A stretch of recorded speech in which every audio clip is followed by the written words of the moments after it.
What's up, everybody? This is episode 21 of Hoops Talk with Dave's Joint. Hope everybody's safe out here during this pandemic and during these protests. For those that haven't checked out our content, go to YouTube, Instagram TV, and Facebook. But without further ado, we have a special guest today, Mr. Joe Gallo.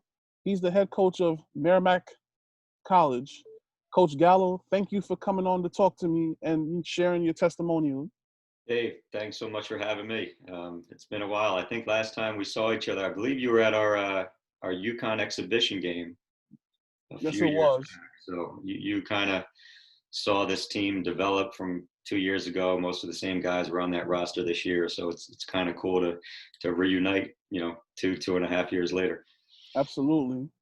So my first question is, what is Joe Gallo's coaching philosophy? My coaching philosophy is, recruit some, good, hardworking people that obviously, have to be talented, but just as important, love the game and love to improve. Give them a system and a little bit of structure to play within, but then just let them, go out and be themselves. And, we have a saying we talk about within our program. We talk about, staying loose but hungry. So, I'm not a, Bob Knight yelling and screaming, for everything they do wrong. We like to enjoy ourselves at practice. We have a good time, but in that sense, it never crosses a line where it's goofy. We stay loose, but we're always hungry and always competing. And, that's my philosophy, just letting guys recruit some good people and some good players and give them a little bit of structure and then let them go out and be themselves. Indeed. So where does the Joe Gallo story start with basketball? Started from, from a young age, like all of us, I played a little bit of everything. You all play your youth soccers and your little leagues, but it was always basketball that was, the first love, even watching it on TV. I remember, watching those late 80s, Syracuse teams. My first guy that I liked was Sherman Douglas. It's ironic now that we play zone 30 years later, but probably started as an 9-year-old, and I always loved, more so college basketball. I was a Knicks fan growing up in New Jersey. I loved the John Starks, Ewing's teams, but it started at a young age, and I was fortunate enough. I played at Merrimack College, and Coach Hamill, who rest in peace, great man, was fortunate that he gave me a full-time assistant job right out of college. So I got in the business right after college, and from there I spent 1 year working at the hoop group for Rob Kennedy, where I made some great contacts, especially in the recruiting world that year, helping Rob run his elite camp. And then I spent 2 years at Dartmouth with Paul Cormier, 4 years with Andy Toole at Robert Morris, and now I came back to my alma mater, and it was great. When I took the job, we were a Division II school, talking about the Division I transition. We had 3 really successful Division II years, and it was a pleasure to be able to coach my alma mater in their first year transitioning into Division I this year. Now, talk about, being from Milltown, New Jersey, and what's like the basketball culture in Middlesex County like? Yeah, so my era of Middlesex County is, I was 98, ended up being 99 grad, but, Jay Williams, St. Joe's, Metuchen, that was the powerhouse then. But when you kind of always look up to the guys when you're even a little bit younger. So when I was a, 8th grade freshman, those Piscataway teams with John Celestin, who played at Villanova, and Justin Bailey, who had a great career at Hartford, St. Peter's, New Brunswick, which is now closed down, had some great teams with Dave Capers, played at St. Bonaventure, and Tony Lee and Mars Mellish. And so it was, Middlesex County is, a small little place, but there are some diamonds in the roughs there that you could find within that little county. Awesome. So what was Princeton Day School like? You know what? That was it was a little bit of a awakening for me academically. It was a really strong academic school. I actually ended up spending 2 years there, and really helped me on that side of things. And we are able to, Alan Tabak, he brought a kind of a group of us in a 2-3 year span, and ended up having a really strong team. Two of my teammates actually played with me at Merrimack, but they both started at Division I schools. Justin Leith went to UNC Wilmington out of high school, and Pierre Downing went to Florida Atlantic out of high school. We were 1999 Prep A state champs. We upset St. Benedict's in the semifinal. Wow. And then we beat Lawrenceville Prep in the final. Awesome. So then you get to Merrimack. Talk about, your time there.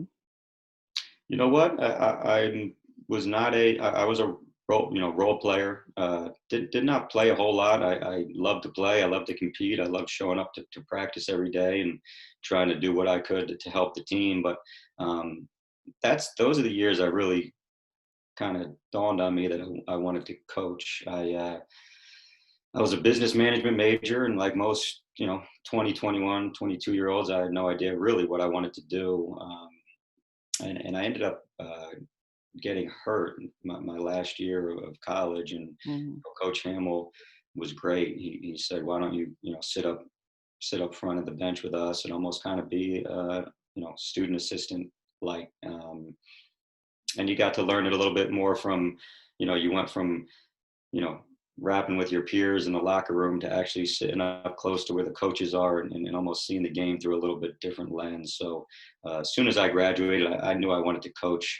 I had this business degree, but I was actually going home to New Jersey to go alternate route and be a teacher like yourself. And I was a high school coach for 1 year. And then, within 9 months, Chris Moore, who was the assistant at Merrimack at the time, he went with Bill Harrion to the University of New Hampshire. And Coach Hamill was a very loyal guy who only hired his former players. And again, I was very fortunate. He, no interview or nothing. He just kind of sight unseen. He said, "Can you pack your car and be up here tomorrow?" And my car was packed, and that's where the journey began.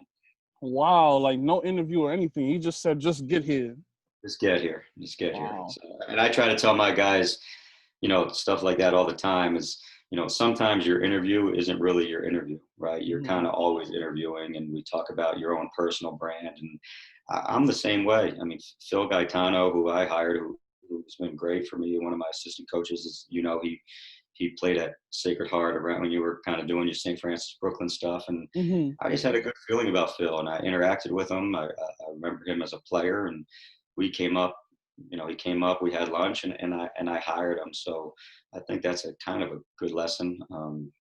Just, your interview sometimes starts with the second you meet someone or say hello to them, and you never know the interactions you're going to have and how those things can help you later in life. So, Coach Hamill obviously felt highly of me and my time I spent as a player within his program. So, that was the interview.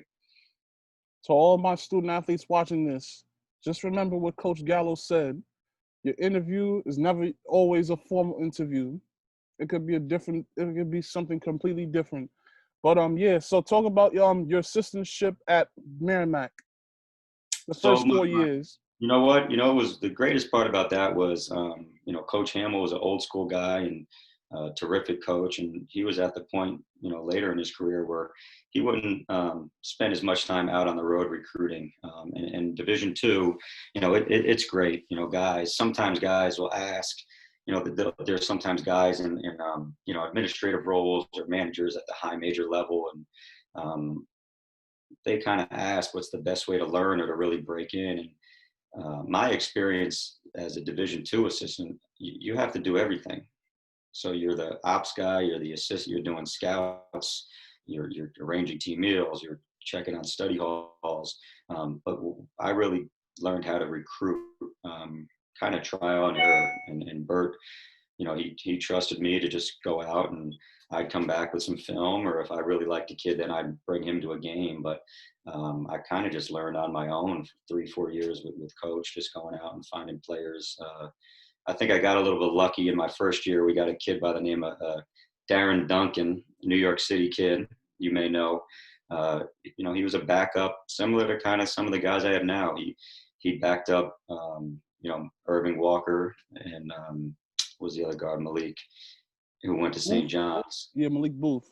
Malik Booth and Irv were younger than him, and Darren came off the bench and did a whole lot of recruiting, and 2,000 points and 800 assists later at Merrimack. So that was one of the first guys I brought to Coach Hamill, and it kind of stamped my approval.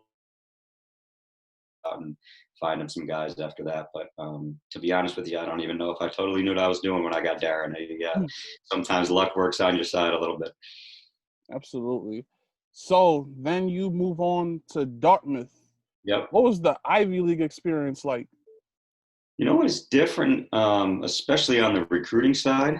You have such a smaller pool of kids to work with. You don't have scholarships, so not only are you breaking down transcripts, you're also figuring out, can this kid afford it? How much financial aid are we going to be able to get them?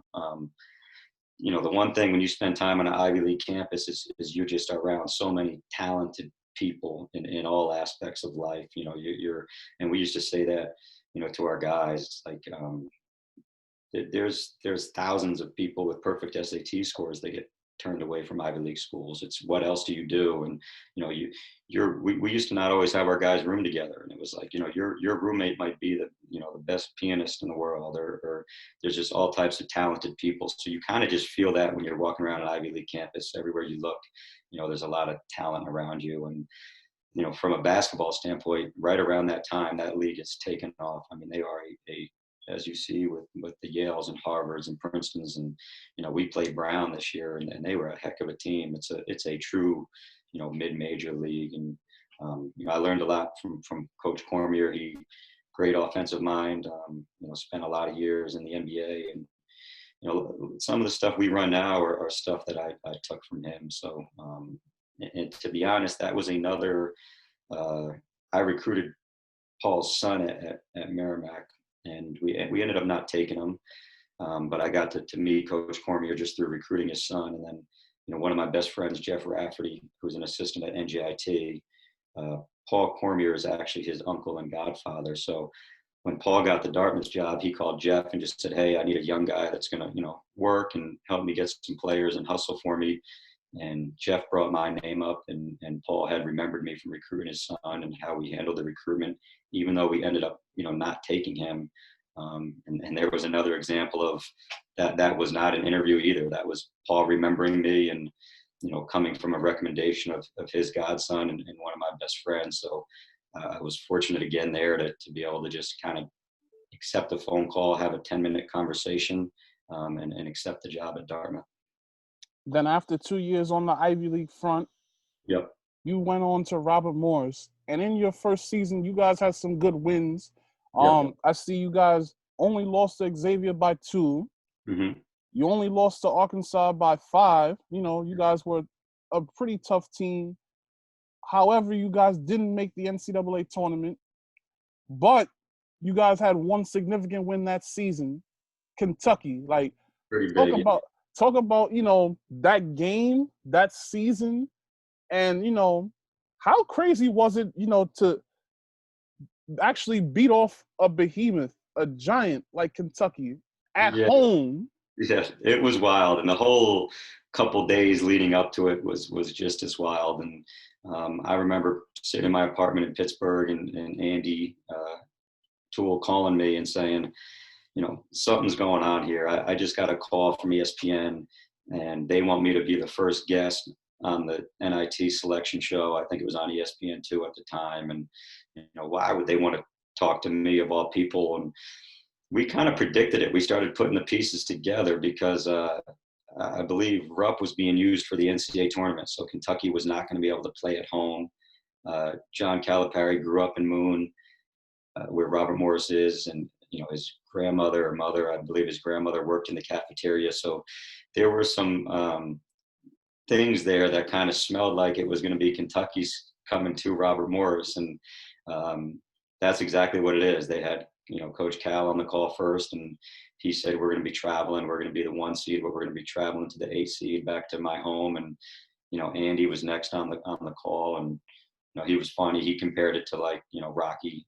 Rocky 1, when Rocky gets the call that Apollo's coming to fight him in his hometown. So that was kind of the storyline. And, we got to work right away that night. I was at his I remember being at his house, and I was downstairs. We were starting with the film, and he was upstairs taking the ESPN call. And you only have about 48 hours to prepare for the game. And it was just insanity. A Big Blue Nation was, calling Robert Moore's secretary, requesting tickets, and they had to shut the phone lines down. And we started getting some emails from their fans about this and that, and how they're going to beat us, and some choice words, and you kind of got a light into what that Kentucky Big Blue Nation was all about. So it was it was a heck of an experience. We jumped off to a great start. If I remember, it was like 12-4 at the first media, and then we had Velton Jones and Carvel Anderson checking into the game off the bench that game.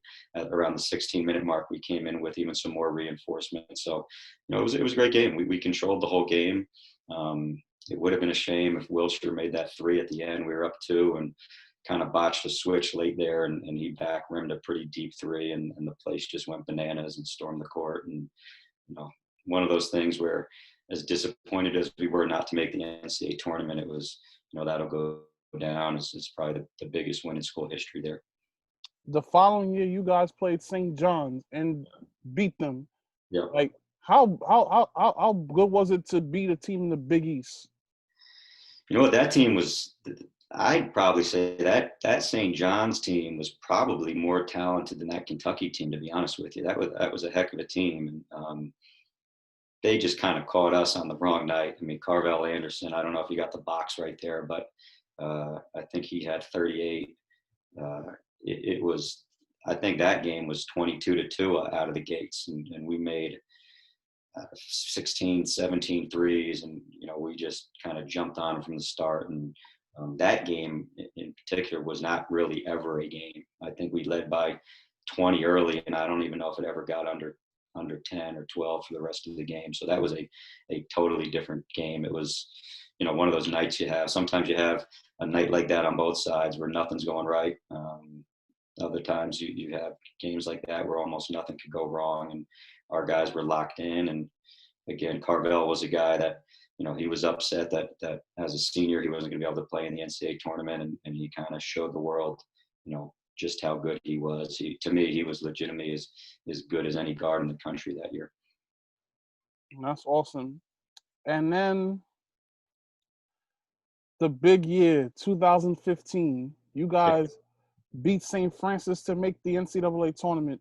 Now, talk about that particular game. Yeah, that was, and we had lost the previous 2 years. We had lost on our home court.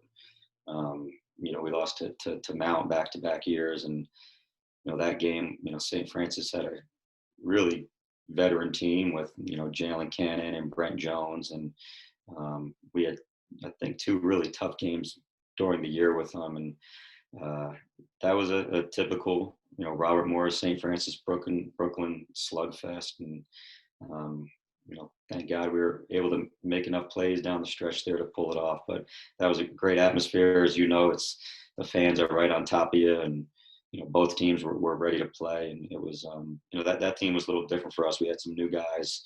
Marquise Reed was a freshman. Rodney Pryor was a transfer. Lucky Jones was our senior on that team. Elijah Minnie, a very talented freshman. So that team was a little bit less experienced than some of those prior teams, but we were able to put it together for a good 6-7 day stretch in March, which is all you need. Then I guess you guys went to the first 4 of the big dance, and you beat North Florida. Like, how was it? How did it feel to get a win in the NCAA tournament? Yeah, very cool. And they told us before the game, and that North Florida team, by the way, was really, really good. They had Bo Beach, I believe, spent a little bit of time in the NBA, and they were super talented. But they told us before the game, so we bussed from Pittsburgh to Dayton. The winner of that game was going to go on to play Duke and Charlotte 2 days later. So, who was the overall 1 seed who ended up winning the national championship. So they had told us before the game, the losers getting back on their bus and picking their stuff up from the hotel and going home. The winner is going to have about 2 hours after game time ends to go back to the hotel, get their stuff, and then hop on a charter flight to Charlotte to go play Duke. So, we kind of used that. We wrote it on the board. Andy wrote it on the board. He talked about it in timeouts. Are we getting on the bus or are we getting on the charter? And, we ended up getting on that charter, and it was, really cool. Wives and girlfriends and fiancés and kids and, some very strong supporters of the program were on that charter. And it was probably the best flight I've ever been on when we're chartering with a group of people who are all, about the same goal all year. And now you're hopping on a charter to go play Duke in the NCAA tournament. It was pretty surreal. Wow, that's awesome. Talk about coaching under Andy Toole. Yeah, so Andy's a super close friend, and even my time at Dartmouth, he was, when Andy was an assistant, it was almost known that they were winning, and at some point Mike Rice was going to get another job, and that Andy would be the next coach. So Andy's someone I met when he was an assistant at Lafayette, and I was an assistant at Merrimack, and we just developed a really good relationship. We always talked basketball and players, and hung out with each other on the road and sat next to each other a lot during games. And he mentioned to me before he even got the job that someday I'm going to get this job, and I'd like to hire you. So that was almost predetermined, and then just learned a ton from him. I mean, his teams, they compete, and his attention to detail, I mean, he's really helped me with that. And just how to run a practice and getting guys to play hard, and a time and a score on everything. And it's,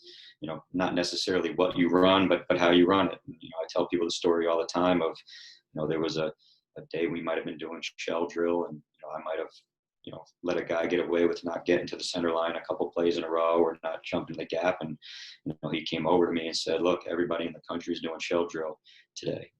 What coaches are correcting and paying close attention to these details and teaching their guys within the drill, right? Anybody can do a 10, 12-minute shell drill, but who's actually getting something out of it? And, that day always kind of stuck in my head. And, even with the defense we play, it's,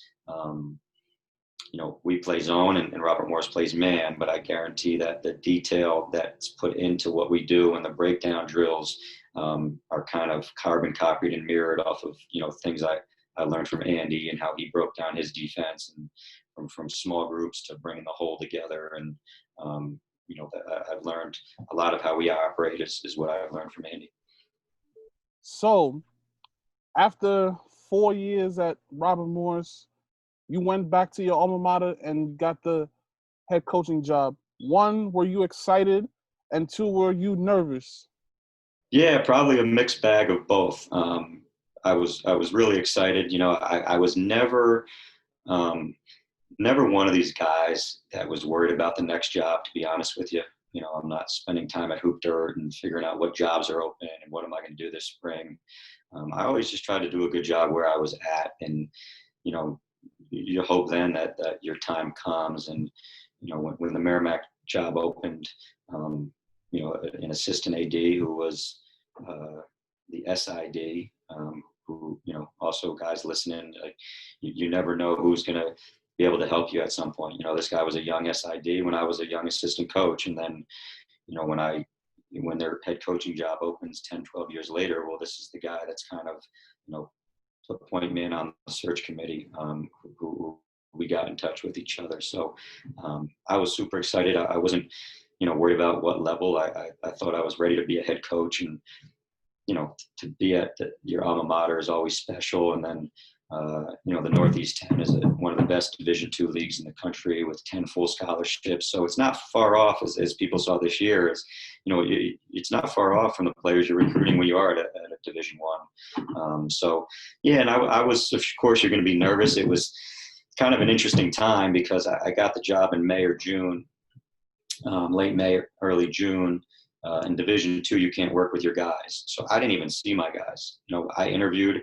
I talked to the team in the locker room, and then they left for the summer. I also had my firstborn on June 8th, so we had some other stuff going on. It probably took my mind off it a little bit, but I had a whole, June, July, August of just kind of sitting and gathering thoughts and not really having to jump right in and coach a team. So, that helped. It allowed me to have some conversations with people and get my thoughts together. And then, when September came, it was time to go and dive in. And, you sometimes learn by, trial and error, and you make some mistakes coaching and you learn from those. But yeah, definitely nervous, but those couple months leading up to it probably helped with the nerves. And all right, so let's talk about Merrimack College, the school, for those that may not know about it. And because of your winning record this year, a lot of people may definitely want to look into the direction of playing for you guys. First talk about the school. You know what? It's one thing. So it's grown. When I graduated in 2004, there was just under 2,000, undergrads, and now we're hitting over 4,000, 4,500 with masters, and that number is going to continue to grow. So there's new buildings everywhere, tons of new students. But one thing that's never changed is it's a private Augustinian school, and what I always loved about it is the people, from the professors to administrators to the people in the cafeteria. It's a place where everybody knows your name, really, and you walk around and it's, hey coach, or everybody knows your players. You get to know athletes from other sports. You get to know just kind of the regular student body. So it's a super friendly family type place. Beautiful campus in North Andover, Massachusetts. And, I always tell people it's the best of both worlds. You got a safe suburban, beautiful campus with lots of campus life. But if you wanted to, hop in your car or hop on a train and be to Boston in 30 minutes, you also got a pretty good city nearby. So it's kind of the best of both worlds.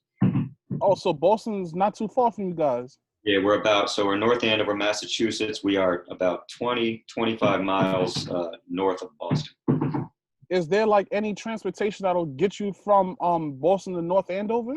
There is. There's a train that gets right into Andover. So if I ever decide to come up there, I might have to take that route. Yeah. Off the train, I'll pick you up. You can come to a game. All right. Always welcome. Awesome. So, talk about coaching in the Northeast 10. Like, how tough and how good of a conference is that? It's it is sometimes with Division II, and I don't think everyone knows totally how it works. So, you get the biggest difference is you get 10 full scholarships, right? Division III is non-scholarship. Division II, the max you can get is 10 full scholarships, and Division I is 13. Now, if you look around the country, not every Division II program has the 10 full scholarships, right? That's called being fully funded. The Northeast 10, for the most part, is a fully funded league. So, there's no, you're not going to have one team in your league with only 2 scholarships and another team with the 10. It's across the board. The 15, 16 teams all have those 10 scholarships. So naturally, you combine the scholarship money given with some really, really good coaching. I mean, Jay Lawson at Bentley and Keith Dixon at St. Anselm, Ted Hotelian at New Haven. Guys, he now, Jack Perry, who was at LIU, is now at Southern New Hampshire. And before him, it was a legend. Stan Sparrow was at Southern New Hampshire, and Brian Berry was at St. Rose. You're talking about guys that won 500 basketball games. And, I don't care what level you're coaching at. If you've won 500 games, you've done something right over a longevity of time. So between the talent and the coaching, I thought it was – to be thrown into that as my first time being a head coach, it was eye-opening to how good of, I knew from playing in the league, but you don't really pay that much attention as a kid. You always think you're better than other guys, or your teammates are better than other guys. And when you really remove yourself and sit back as a coach and watch, it was a super skilled, talented league, and you better show up and play, or the best team could lose to the worst team. There wasn't that much difference between the top and the bottom of the league. Awesome. Now, talk about being able to schedule teams like UConn as a Division II school, Yep. like how, like talk about everything that goes into scheduling. So that's become more rare and rare. Some of those, Division II, Division I, you get some scrimmages and exhibition games, and the scrimmages are closed door, and the exhibition is it doesn't count against your record, but the Division I's like to do them because you sell tickets. There's fans there. You're wearing your real uniform. It's kind of almost like a dress rehearsal before the season starts. Probably a little more nerves involved with crowd being there. That was based on a prior relationship with Ricky Moore, a good friend who was an assistant coach at UConn. He was on staff. So there's the three assistant coaches when I was at Dartmouth. It was Ricky Moore, myself, and Patrick Beeline, John Beeline's son. That was our three assistant coaches that first year at Dartmouth. So, Rick kind of helped me out with getting that UConn game, and we were able to, make a little money off of it for our program, and also go and have a chance and play against some big boys. That's awesome. So, talk about the three St. Anthony's guys that you guys had. Juvaris Hayes, Idris Joyner, yep, and Jaleel Lord. Talk about what they meant to your program throughout their 4 years. Like, they were with you guys when they were Division II players. Yep. When you guys were a Division II program, and they finished out their careers on the D1 level. Like, talk about what they did for you guys. Yeah, they did so much for the program, and all time winningest class in school history, which was tough to do, being that one of those years was in Division I. But I think the unique part about that is they came in when I came in. So I just finished my fourth year, and they finished their fourth year, and I think we all grew together. Even though I was the older guy who'd been around and an assistant coach. This was my first time as a head coach, and so those guys freshman year as players, that was really like my freshman year as a head coach. And we learned and grew together, and I think we all got better each year, and that those guys were ready. I think a lot of those guys that on my roster, they all had a chip on their shoulder because they probably felt a little overlooked from the onset, and not going Division I out of high school, and probably having guys they played against that they thought they were better than, that ended up getting Division I opportunities. So, right off the bat, they came in. So yeah, Coach, go back to what you were saying before. Yeah, so you were talking about about the impact that they made on the program. Yeah, and they just, and they're all three of them are graduating on time, and they put the work in the classroom, and they just really set the tone. I mean, we had really competitive practices, and a lot of it, is because Jaleel Lord is as a competitive a guy as you'll find, and even some of our best practices were late in the year when a lot of people take their foot off the gas, and we didn't necessarily practice as long. But if I didn't throw a competitive segment or two into that practice, Jaleel wouldn't talk to me. Right? He was like, "What do you mean, Coach? We're just shooting today," or "What do you mean we're just dummying offense?" So, those guys really helped us keep our edge. And as we got later in the year, our older guys, like would be our starters versus our guys coming off the bench, which were naturally a lot of our younger guys, and they had some great battles, and it was great for our young guys to see, what it takes to win Division I basketball games. Or any basketball games for that matter. Awesome. So as you guys are going into that season, the second game you guys beat Northwestern. Talk about going into their home in Evanston, Illinois, yep. and beating a Division I team. Well, let me rephrase that: beating a Big Ten team. Hey, is that loud or no? No, it's fine. You're good. Okay, I could throw these headphones on if that's too much noise in the background. No, it's fine. Okay. I don't mind the banging at all. That was especially, so we started our year, we lost at Maine by 20, and it wasn't 20. That game could have been 30. They blew us out pretty good, and we didn't have, that was on a Wednesday. we were playing Northwestern on Friday. Now, there were some things we did defensively that were quick corrections that we looked and went, this isn't us. You know, not saying we would have won the game, but how did we give up, 16 points on simple high-low passes, stuff that we've worked on every day. So, it could have been a little bit of Division I jitters, and Maine had a good game plan and really attacked us.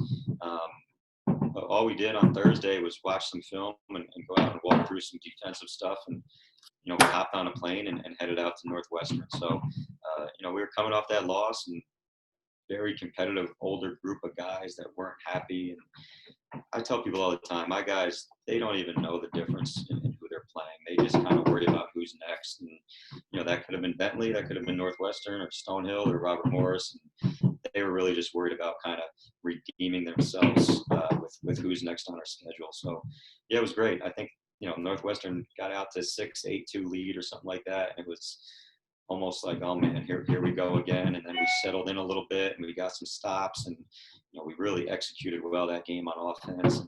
And, as the game went on and got a little bit tighter, it was one thing that was relevant was no matter what level you are, whether you're a transitioning Division I team or a Big Ten team, experience pays off at the end. And they had a lot of young guys on the floor. We had 3 guys on the floor that have already won 60 plus college basketball games and played in 100 of them.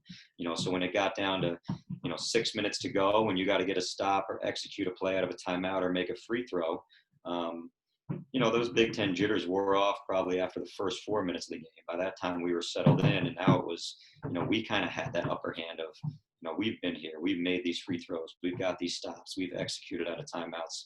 And I think that really helped us down the stretch, especially with Northwestern being as young as a team as they were. Awesome.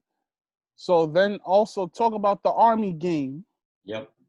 Yeah, that was that was really cool because it was our first home Division I game. So the crowd was packed. We actually, our gym doesn't hold a ton of people, but we had to turn people away. We sold out. And I remember even, kind of Jimmy Allen, the head coach of Army, looking at me when I shook his hands, like, almost like I wasn't expecting this type of crowd for this game. And, it was exciting. And, we really, really played well defensively. They were a high-scoring team, liked to play really fast. We tried to kind of control their tempo and make it our pace of game, which we were able to do. So yeah, it was great to win that first game and get people at home excited. I think that paid off the rest of the year because outside of the time when our students were on break, we had a lot of sellouts. We had a couple times where there was a sign in the hallway saying sold out. If you didn't get there early, you weren't going to be able to get a seat. And I think that Army game set the tone for this is really cool that we now have a significant Division I basketball program in the town of North Andover. And then this year, you guys went 14-4 in conference. Talk about that magical run through the NEC.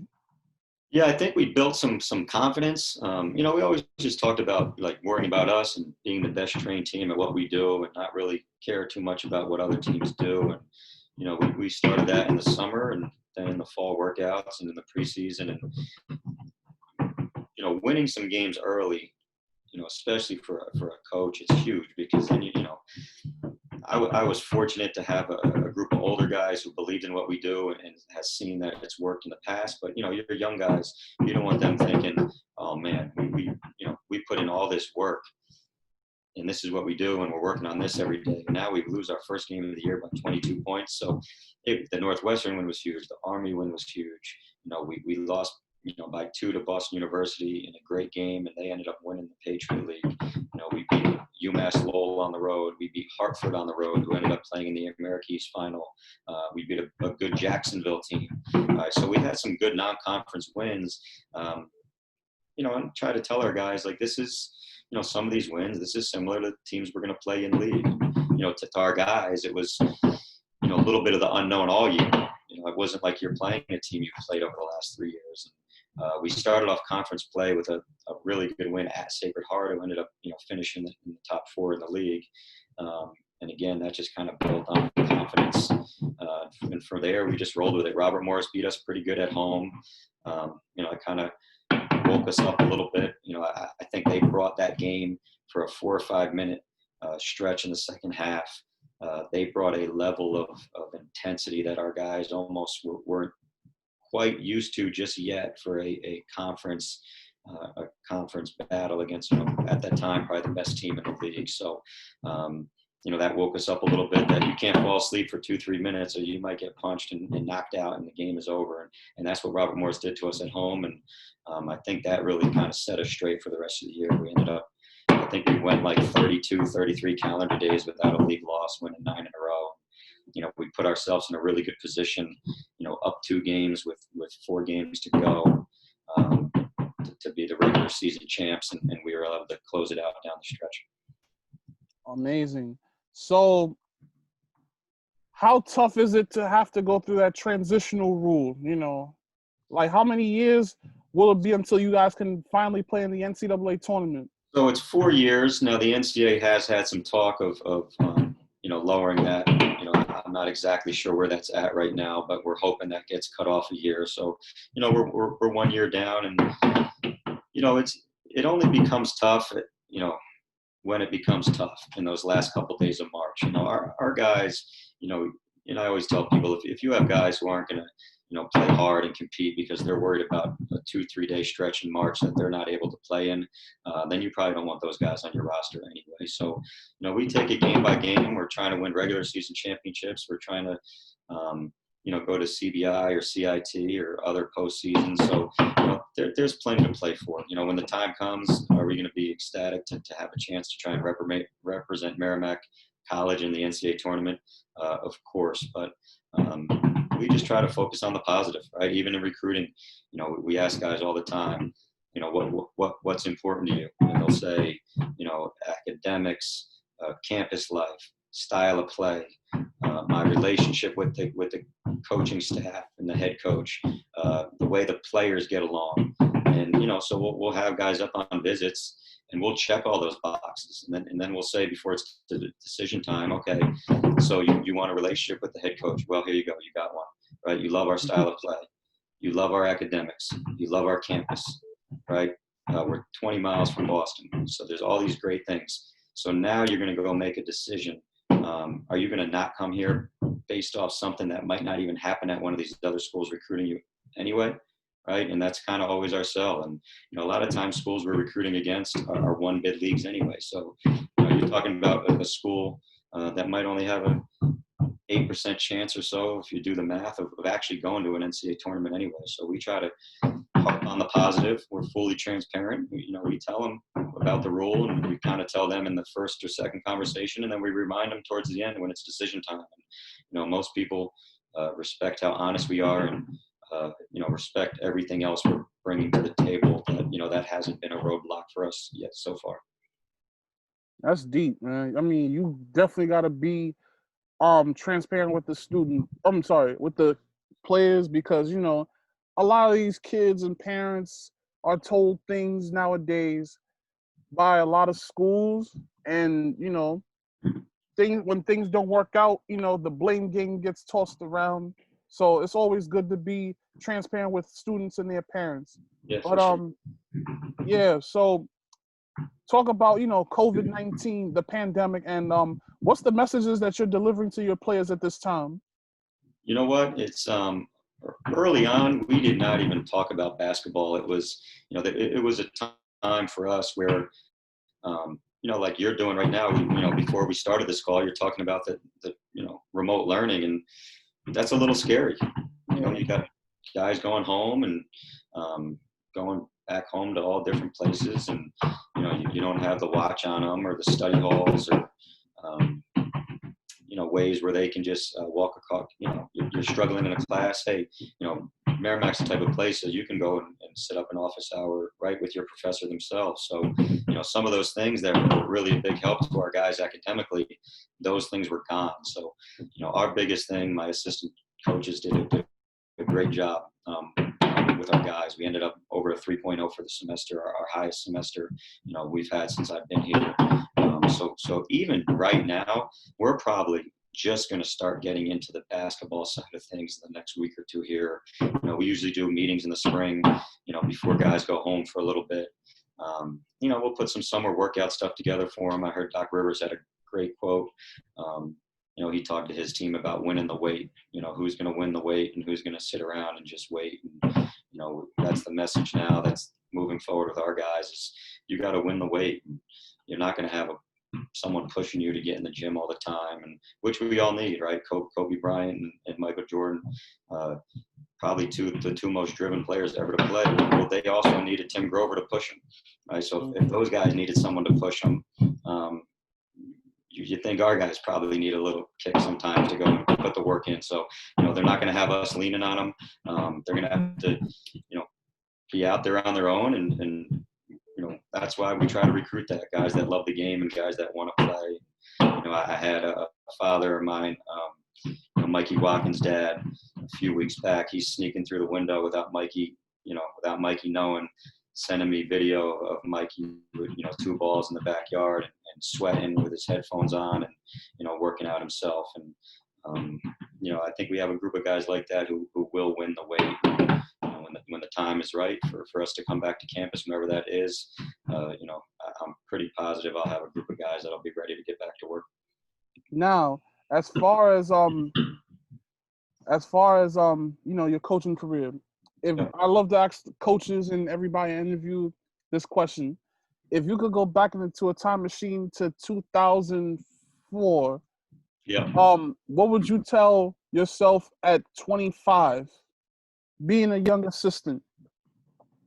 You know what? I would, you know, and I would even tell 25-year-olds now, I would say, you know, be patient, do a great job where you're at. You know, don't worry about what anybody else is doing. You know, I think too many times we all get caught up in it, right? And people play the game of like, oh, how did that guy get that job? Or, you know, I'm better than that guy. It's just kind of nonsense talk that I think happens a lot with younger coaches in the business. And, you know, first of all, how does anyone even know how good anyone is unless you actually spend time in the office with them, right? So I would just tell people, you know, don't worry about who's getting other jobs. Do a really good job where you're at. You know, build relationships on your own campus, right? Like I said, you know, you as an assistant coach, do you even know your athletic director's name? Have you ever had a conversation with them, right? That time might come where your boss gets another job. Is that guy gonna, you know, you want your best chance to become a head coach? I would say do a good job where you're at. And, you know, I always tried to do that. I'm sure there were, you know, times in my own mind where I got off the track a little bit, where I probably needed, you know, the 40-year-old version of me to tell me like, hey, relax a little bit, you know, keep working, put your head down and just do the work. And, you know, that's probably the advice I give to young guys is just do a good job where you're at and you know, good things will happen. So final question, what's next in the future for Joe Gallo and the Merrimack Warriors? So Joe Gallo is going to have his second son any day now. My wife is due on June 21st. So my wife Megan is, you know, any day now. Anytime there's a little feeling of discomfort or something, we think we're having that baby on that day. So that's coming very soon. And then it's, you know, the great thing about college basketball and you know, even though you have a lot of returners and you lose a few guys, every year you're right back to the drawing board because, you know, you have some younger guys that are now in bigger roles that they weren't used to the year before. So I'm just excited to get back to work with this crew because even though it's only 3 freshmen and the rest of the team are returners, those returners are going to be completely different people. They've gotten better. They have new roles. They have a better understanding of what we do. We're not going to have those 3 seniors who we've had for the last 4 years. So it's just a cool task to, you know, usually in July, but every September, you just start back from scratch and, you know, don't skip any steps and start from day one. And hopefully by the non-conference schedule, you're in a good place where you guys are organized enough and ready to compete in games. And, you know, most importantly, by the time conference comes, you know, you're ready to try and make another run at it. But I don't think too far ahead. You know, I'd love to sit here and think about one day where people are filling out an NCAA bracket and, you know, writing Merrimack somewhere on one of those lines. But to me, that's light years ahead. Coach, thank you so much for coming on, to tell your story. And I wish you nothing but the best moving forward. Dave, my pleasure, and stay in touch. If you ever see some players out there in your travels, make sure you send them my way. Indeed. Right. Everybody, this is episode 21. Check it out on YouTube, Facebook, and Instagram TV. Everybody stay safe, stay blessed. Peace.